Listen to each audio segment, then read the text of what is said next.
라는 제목으로 말씀을 나누고자 합니다. 원수를 사랑하라. 이것이 오늘 본문의 내용이지요. 여러분, 원수 사랑하는 게 쉽습니까? 말하기는 굉장히 쉬워도 하기에는 굉장히 어려운 게 원수 사랑인데 오늘 주님이 그것을 하라고 하십니다. 이런 본문을 나오면요, 저는 이렇게 질문하고 싶습니다. 주님께, 주님, 당신께서는 하나님이시니까 그게 가능한 거 아닙니까? 저는 인간입니다. 인간이니까 부족하니까 이것이 불가능한 거 아니겠습니까? 그렇지 않습니까? 하나님이시니까 확신이 있으시니까 원수를 사랑할 수도 있는 거죠. 근데 나는 인간 아니겠습니까? 부족하고 연약하고 정말 결함이 많은 인간. 불확실한 상황에서 어떻게 원수를 사랑할 수 있을까? 굉장히 철없어 보이는 질문이죠. 성숙한 그리스도인이 이런 질문 해도 돼? 라고 이야기할 수 있는 질문이에요. 근데 이게 굉장히 근원적인 질문이죠. 생각해보면요, 우리는요, 원수도 사랑할 수 있는 일들이 많아요. 굉장히. 근데 거기에 조건이 붙어요. 뭐냐면 공동의 이익이 있는 경우에 그런 조건이 붙어요. 여러분, 나라 간에 엄청 싸워도요, 큰 파이, 먹을 것이 있으면요, 화해합니다. 협력합니다. 그렇지 않습니까? 이번에 북한하고 미국하고 화해 무드예요. 왜 화해 무드인지 아십니까? 그들이 각기 추구할 것이 있기 때문에, 공동에 먹을 것이 있으니까 화해 무드인 거예요. 그런데 오늘 예수님이 말씀하신 건 뭐냐면 공동의 이익이 있어서 너희가 원수를 사랑하라는 말이 아니에요. 그냥 무조건적으로 너희가 손해보더라도, 일방적으로 손해보고 아파하고 상처받음에도 불구하고 용서하고 사랑하라고 한다면 참 그건 쉬운 게 아니에요. 그렇지 않습니까? 또 이런 일이 있습니다. 내가 그래, 주님이 용서하라고 했으니까, 사랑하라고 했으니까 그래, 내가 그렇게 사랑할게 딱 하는데 나에게 피해를 주는 저 가해자가 오히려 더 당당한 거예요. 그럴 때마다 어떻게 하죠? 불끈 올라오잖아요. 우리 마음 가운데 분과 화가 막 올라오잖아요. 정말 그런 순간 견디기가 너무너무 어려워요. 우리 삶이. 아니, 분명히 잘못한 건 저들인데 어떻게 내가 피해를 볼까? 아니, 하나님 계시면 이 문제 주님이 정의롭게 판결해 주셔야 되지 않는 것인가? 때로는 그 문제를 가지고 법정까지 가는데 나는 이게 의로워서 이게 맞다라고 생각하는데 법정에서는 너가 틀렸대요.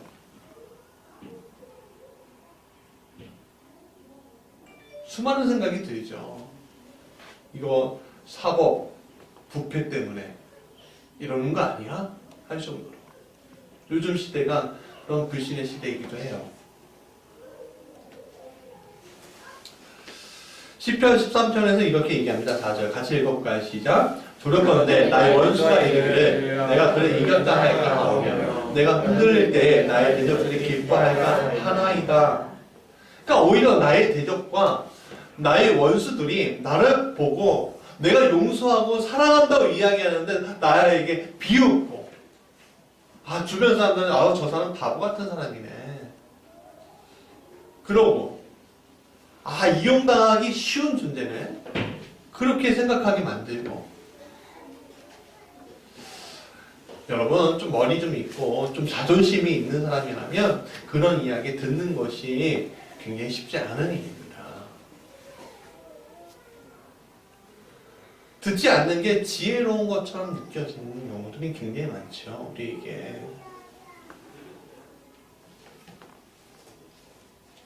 오히려 신명기 19장 21절에 같이 읽어볼까요? 시작. 눈이 긍휼히 여기지 말라. 생명이 생명으로, 눈에는 눈으로, 이에는 이로, 손에는 손으로, 발에는 발로이다. 여러분 이게 이렇게 사는 게 눈에는 눈, 이에는 이 이렇게 사는 게 더 공평한 거 아닙니까? 우리 안에서 나에게 고통 준 사람이면 똑같이 고통받아야 되는 게 당연한 거 아닙니까?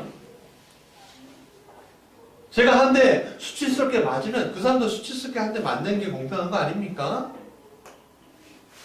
내 자녀를 목사에게 굴었으면 그 사람의 자녀도 목사에게 굴림을 받는 게 당연한 거 아니겠습니까? 내가 힘이 없어서 말은 못하지만 내가 기도하면서 주님 저 인간을 어떻게 해달라고 저주하는 게 당연한 거 아닙니까?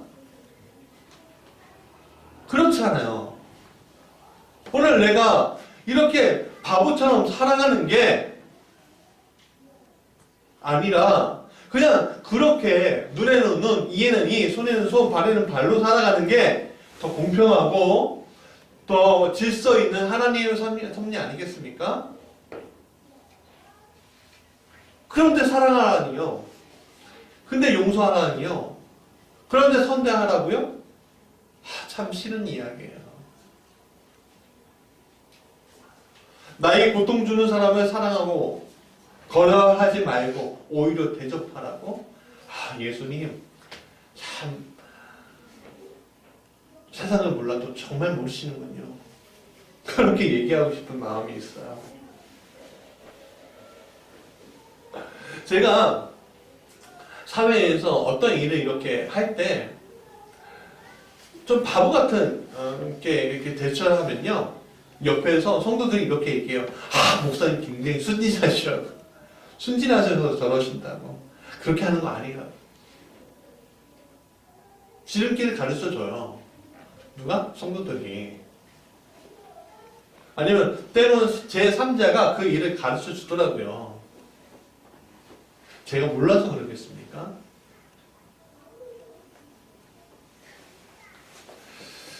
여러분, 내 안에 있는 이 분노와 화 이런 것들로 그거 대처하면 어떤 일이 일어날까요? 불씨 붙는다고 하죠. 불씨들이 계속 붙으면 어떤 일이 일어납니까? 불타오르죠. 터진단 말이에요. 저희 그 아파트 1층에 예전에 성탄 2부 때 불난 거 저번에 말씀드렸잖아요. 원인이 딴 거 아니었습니다. 작은 스파크 하나였어요. 누전 때문이었어요. 그런데요, 그 집이 홀라당 타버리더라고요.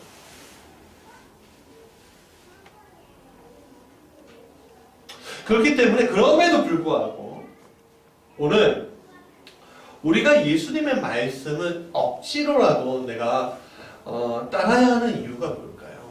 내 분노와 아픔과 그런 것들이 있는데도 여러분, 원수를 사랑하라는 말씀을 무시하면서 살아가는 게 옳을까요? 도대체 오늘을 사는 우리가 어떻게 하면 예수님 말씀처럼 내가 예수님의 제자니까 하나님의 자녀니까 예수님 그 말씀처럼 좀 따라가고 싶은데 어떻게 따라갈 수 있을까? 우리가 그 문제를 한번 고민해 보죠. 여러분, 먼저 원수가 누구인가에 대해서 좀 나눠보고자 합니다. 원수는 성경에서 뭐라고 그랬냐면 27절 하반절에 뭐라고요? 미워하는 사람이에요. 누구를? 나를. 28절에 뭐라고 합니까? 저주하는 사람이래요. 모욕하는 사람이래요. 29절에 보니까 내 뺨을 치는 사람이래요. 겉옷을 빼앗는 사람이래요. 30절에 보니까요, 구걸하며 가진 것을 빼앗아가는 사람이래요. 이게 원수래요. 여러분, 이것뿐이겠습니까? 내 마음을 괴롭게 하는 자가 다 원수죠. 그렇죠? 여러분 29절을 생각해 보세요. 뺨을 치는 것까지만 가는 것이 아니라 겉옷을 빼앗는데요. 그 당시 팔레스틴에서 겉옷은요, 자기를 보호하는 이불 같은 추위를 막아주는 존재였어요. 이 겉옷을 빼앗아가면요, 어떻게 살 수가 없는 거예요. 왜? 낮에는 뜨겁고 밤에는 추우니까. 굉장히. 근데 그 겉옷을 빼앗아간다는 건 내 생명을 빼앗겠다 이야기하는 거예요. 그런 사람은 어떻게 용서할 수 있습니까?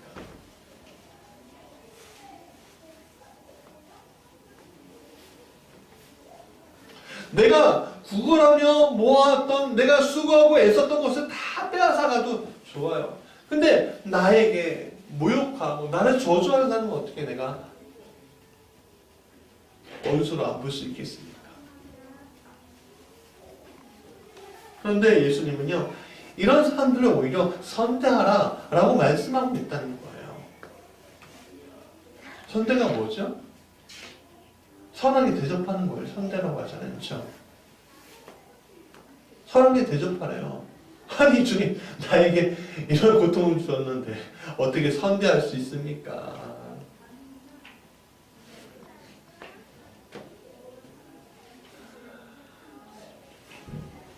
그들이 마땅히 받아야 될 것이 아니라, 내가 그들이 마땅히 받아야 될 것을 주는 것이 아니라 오히려 그냥 사랑을 주래요.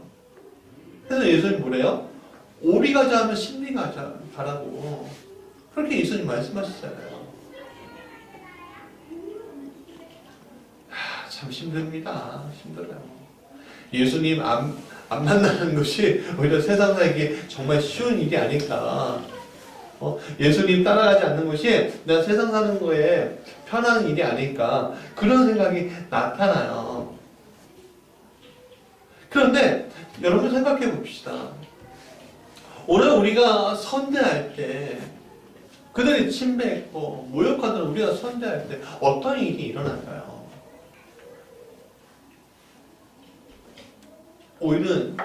우리는요, 그 악한 세상 가운데 우리가 하나님의 마음을 따를 때 어떤 일이 일어나냐면 그 마음이 분리되는 것을 경험할 수가 있습니다. 이게 무슨 말이냐? 자, 첫 번째 읽어볼까요? 시작. 영적 투쟁의 방향으로 나아가라. 여러분, 원수를 사랑한다는 거는요, 영적 투쟁이에요. 투쟁은 뭐죠? 싸워서 이기는 걸 얘기하는 것이지 않습니까? 오늘 우리를 공격하는 것은요, 여러분, 인간으로 위장한 마귀이지 인간 자체가 아닙니다. 다시 말하면 인간 자체가 마귀가 아니에요. 그 인간을 이용하는 영적인 존재, 그 존재가 마귀예요. 그 사탄을 우리가 똑바로 보아야 한다는 거예요. 여러분, 아무리 선한 사람이라도요, 그 입술 한번 잘못했고 그 사람을 하고 등지는 경우들이 많아요. 그렇지 않습니까? 자, 예를 들어 봅시다. 여러분, 아담이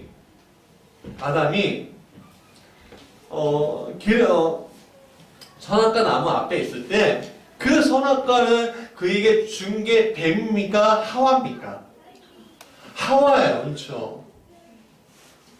그러면 그 하와 속에 누가 들어온 거예요? 뱀이 들어온 거예요. 교묘하게.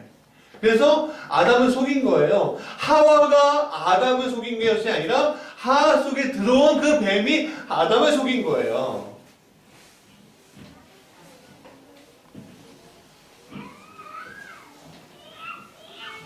그리고 그 아담은요, 그 사과를, 그 선악과를 받는 그 순간에 어떻게 받는 그 마음속에 교묘하게 누가 들어가요? 또 뱀이 들어온 거예요.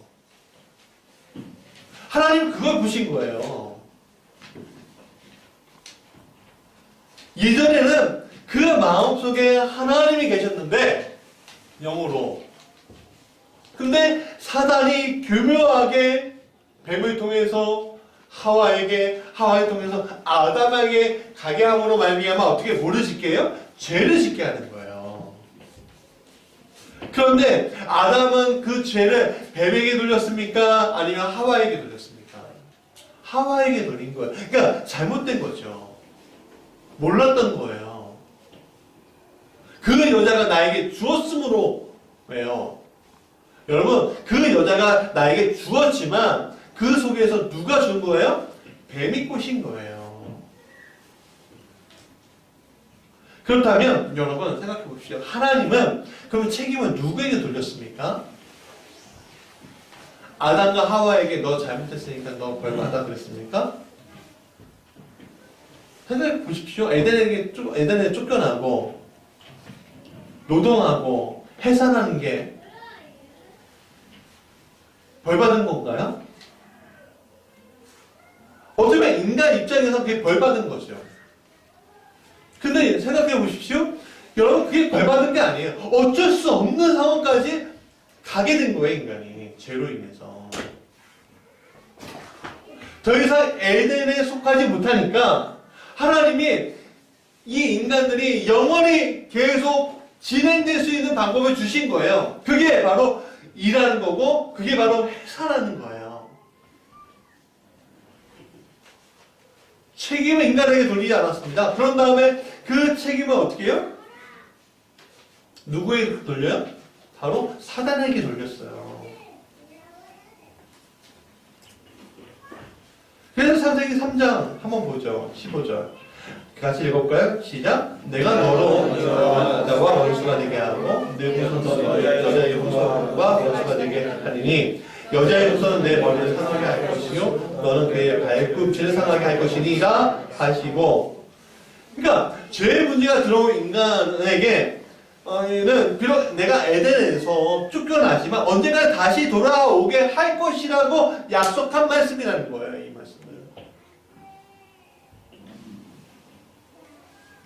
아담이 죄의 문제를 하와에게 돌렸다면 만약에 그 하나님도 그 죄의 문제를 그러했다면 남자와 여자는 영원한 투쟁의 상태로 놓이게 될 거예요.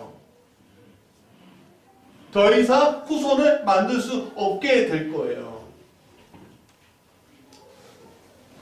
그러나 하나님도 그러지 않았고 아담도 그러지 않았다는 겁니다. 왜? 본질상 누가 잘못한 거예요? 하나님.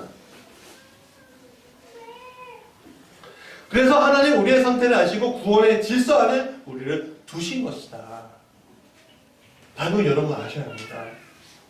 그래서 창세기 3장 21절에 다시 읽어볼까요? 시작. 여호와 하나님이 야단과 그의 아내를 위하여 가죽옷을 이어 입히시니이다. 이스라엘 랍비들은 이 가죽옷이 어린 양을 죽여서 만든 가죽옷이다. 그런 해석을 내놓기도 해요. 여러분 오늘 우리의 상처와 아픔이 오는 이유는 사람 때문이 아니에요. 그 사람 안에 있는 영적인 존재인 사탄이 우리를 공격하고 있음을 알아야 한다는 겁니다. 하나님은 우리를 시험하는 분이 아니에요. 우리를 선대하시고 선한 길로 가게 하시는 분이지 우리 시험하는 게 아니에요. 우리가 시험에 빠졌다는 것은 뭐냐면 하나님을 속이고 인간도 속이고 하나님 사단, 이 영적인 어둠의 존재가 우리를 공격하는 거예요. 누구를 통해서? 보이는 존재들을 통해서. 여러분 사단이 보입니까? 안 보입니까? 사단은 안 보여요. 왜? 영적인 존재들이니까. 가끔 헛것이 보이기도 해요. 그러나 그거는 뇌의 문제지 실제로 우리에게 보이진 않아요.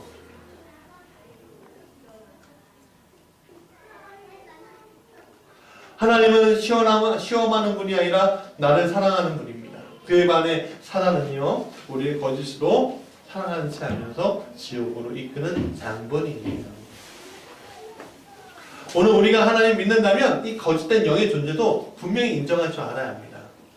그 존재가 자꾸만 우리를 하나님의 성전에 거하지 못하게 하고 있으면 우리가 알아야 한다는 거죠. 그렇기 때문에 오히려 우리가 영적으로 불쌍하게 살아가고 있는 이들이, 나를 저주하는 이들이 그렇게 살아가고 있음을 우리가 불쌍히 여길 줄 알아야 한다. 저 안에 사단이 있음으로 말미암아 나를 이렇게 괴롭게 하는 것을 우리가 알아야 한다. 그러니까 그 존재 우리가 똑바로 볼 때 우리가 어떻게 돼요? 우리가 분리하면서 볼 수가 있는 거예요. 죄의 문제와 사람의 문제를. 두 번째 읽어볼까요? 시작. 나도 용서받은 원수였음을 잊지 말아야 한다. 우리가 종종 잃어버리는 것이 바로 이겁니다. 나도 죄인이었다는 거예요. 나도 주님의 원수였다는 거예요. 우리는 사망의 음침한 골짜기를 걷고 있는 죄인이었죠. 마태복음 18장에 이런 얘기를 합니다. 24절부터 27절까지 같이 읽어볼까요? 시작. 결산할 때 10,000달란트 빚진 자가 하나를 데려오매 갚을 것이 없니라.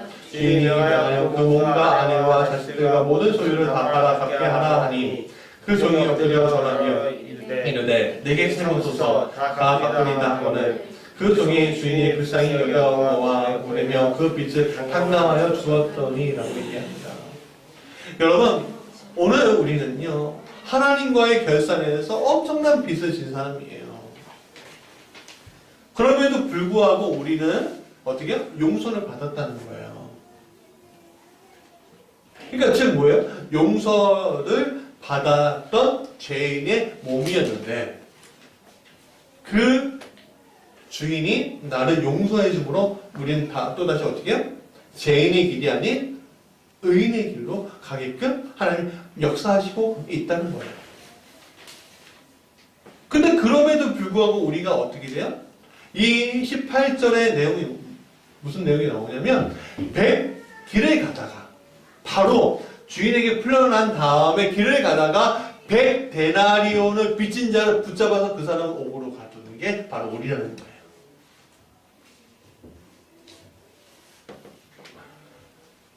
여러분, 그게 우리의 모습입니다.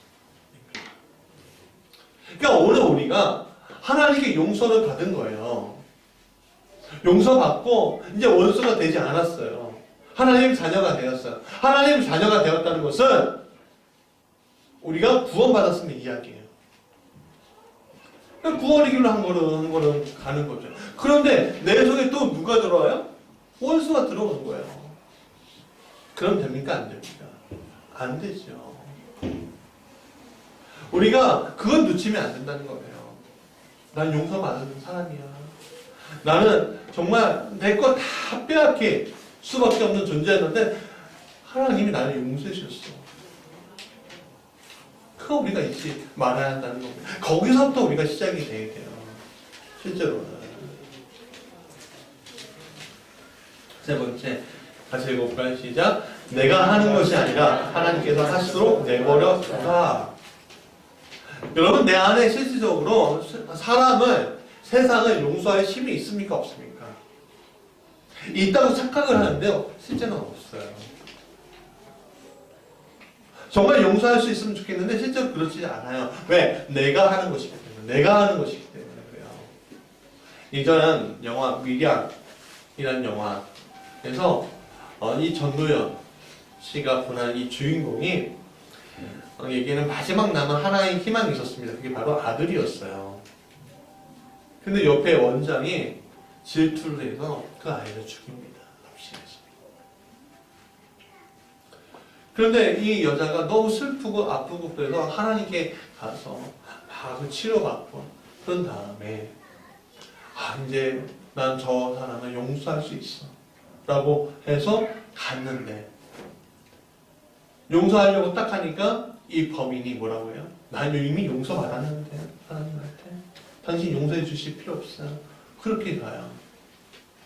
그 순간에 이 전도연을 구한 이 주인공이 이렇게 생각합니다. 아니 내가 용서하지 않았는데 어떻게 용서를 할 수가 있지? 용서를 받을 수가 있지? 그냥 송도 있지 인생이 날아가는 거예요. 그러면서 안티 크리스찬처럼 행동을 막 하죠. 여러분 이 주인공이 바로 우리예요. 우리는 용서할 수 있다고 생각하는데요. 실제로는요, 용서할 수 있는 것들이 없어. 왜? 내 안에요, 사랑이 그만큼 있지 않아요. 내가 저주받는 순간, 내가 모욕당하는 순간 그 사랑이 다 날아가 버려요, 어딘가. 그러니까 어떻게 용서할 수가 있겠어요? 어떻게 그 사람들을 용서할 수가 있겠냐고요. 힘들죠. 힘들어요.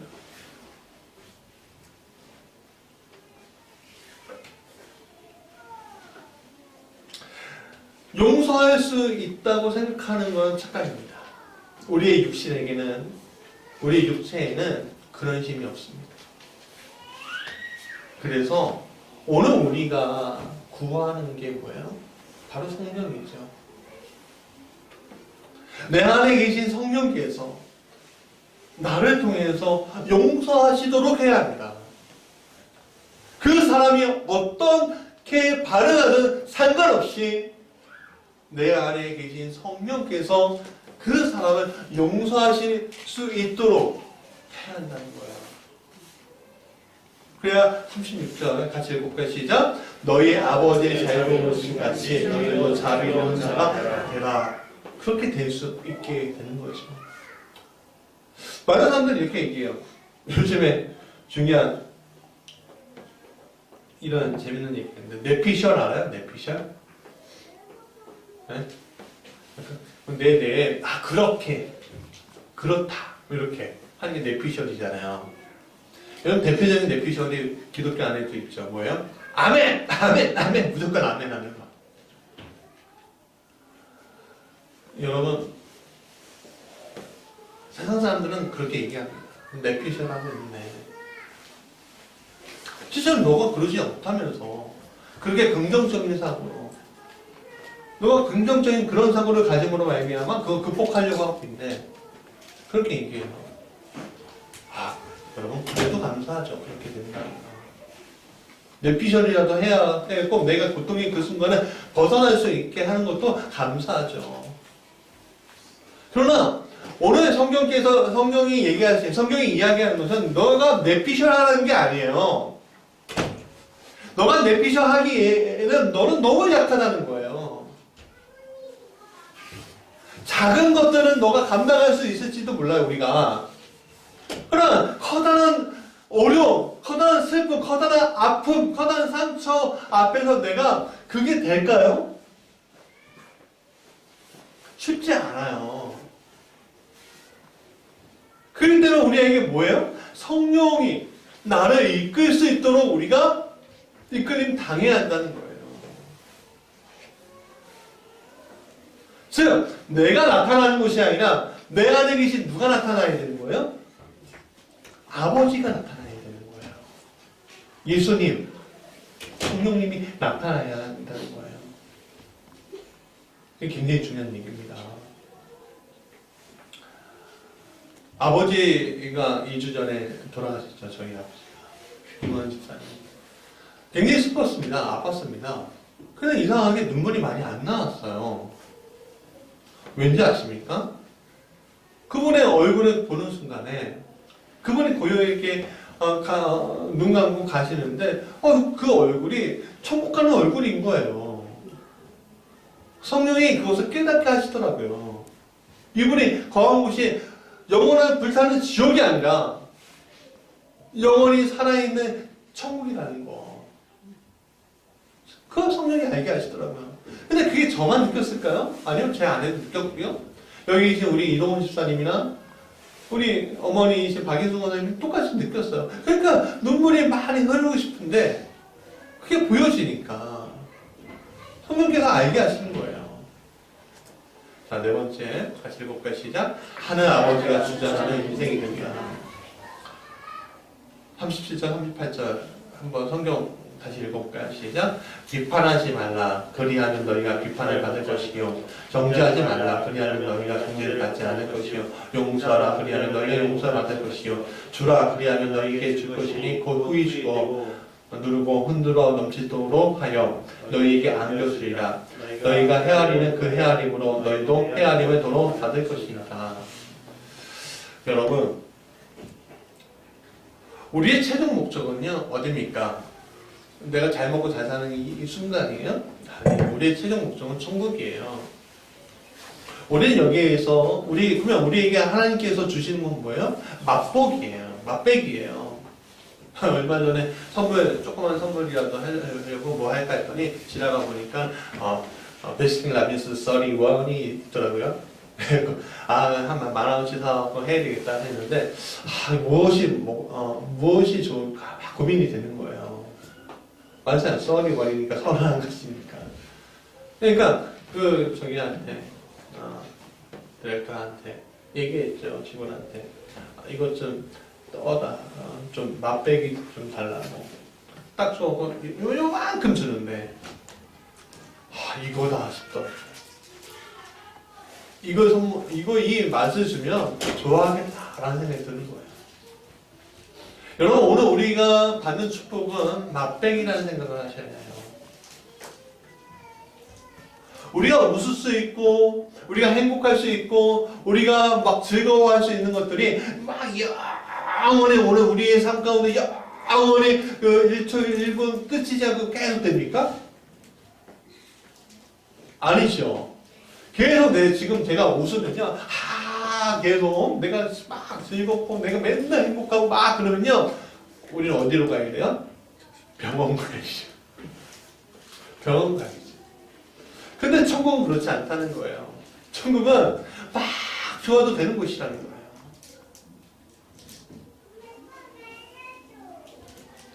그것은 오늘 우리가 아버지를 인정하고 원수를 인정함으로 말미암아 원수를 용서할 수 있는 그런 상황이 올 때 그것이 우리에게 다가온다는 거예요.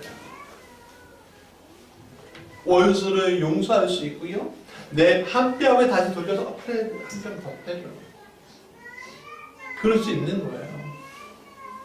여러분 홍부처럼 한 뼘 딱 때니까 밥풀이 딱 묻어오고 이거 먹어보니까 배고픈데 잘 됐네. 여기 좀 때려주십시오. 그 이득으로 그렇게 돌리는 게 아닙니다.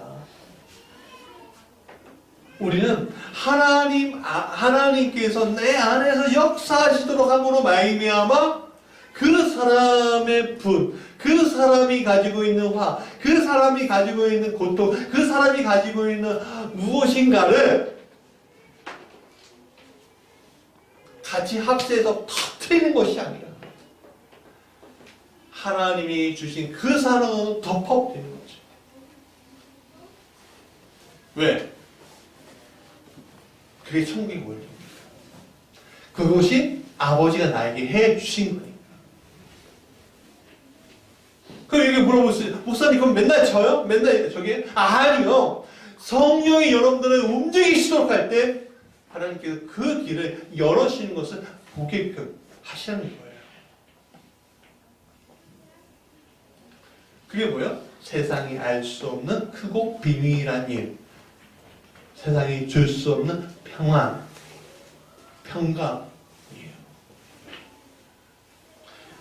하나님 여러분 원수와 공격할 때 평강은 없습니다. 평화가 없습니다.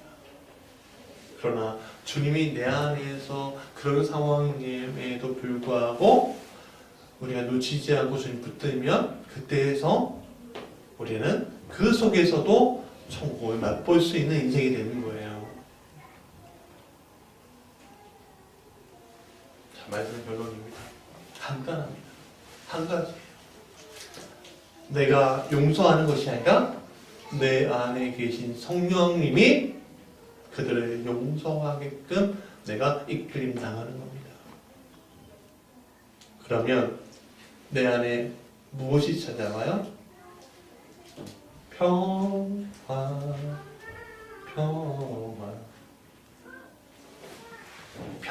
찾아오는 거예요. 평안이 찾아오는 거예요. 평강이 찾아오는 거예요. 그것을 오늘 어디서 맛봐요? 이 전쟁이 거하게 일어나는 이 세상에서 우리가 맛보는 겁니다. 사랑하는 여러분, 제가 오늘 본문의 말씀은 교회력에서 성서일과 중에 한 말씀으로 드리는 거예요. 본문을 찾아내고 하는 건데, 저도 상처가 굉장히 많은 사람입니다. 아픔이 굉장히 많더라고요. 그런데 그 상처에 반응하지 않고, 그 아픔에 반응하지 않고 하려고 하니까 너무너무 힘들어요. 제 스스로 답이 없었습니다.